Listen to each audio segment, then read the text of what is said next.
Hi, welcome to Caram Handmade, and today I'm just going to show you the ingredients on what you would need to make a birch bark torch if you're out camping or want to get your campfire started. I'm going to be using these fractured pieces from a beech tree to use sticks, but you could use green wood if you want, or some other stick that you could easily cut down the center. Also using some yellow beech bark and birch bark, I should say, and some inner red cedar bark, which is going to be what we're going to use for our tie. So after you have your sticks set aside, you want something that you can either cut down the middle or that has a nice little fracture in the middle here, because that's where you're going to stick the beginnings of your birch bark.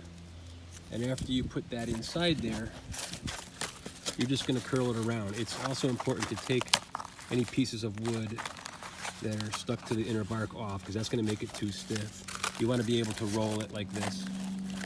And the last ingredient, as I said, is that cedar, which comes off the inner bark of the red cedar. If you have something that's already down, which is preferable, not to cut into a live tree, but you can use this. It shreds really easily, and you can see how you could use that as a type of tie. So I'm going to basically show you what I did with the finished product. So if you come over here, you can see 3 that I already did. You have your stick, you have the slit that you cut with your knife, opened it up, you roll your birch bark inside, and then you tie it with your cedar wrapping.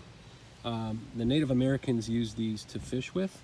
What they would do is they would light that and bring it out at night over the water, and it would attract the fish to the surface. And when they came to the surface, they would spear them, and that's how they would harvest them. If they started to go out, you just take the next one, light it with the one that's going out, and you can continue fishing. Depends on how much bark you wrap around. You can make one that lasts for a couple of minutes, or they could last up to 5 to 10 minutes, depending on how much bark and how big the stick is that you have wrapped up. So there's your birch bark torch. Thanks for watching.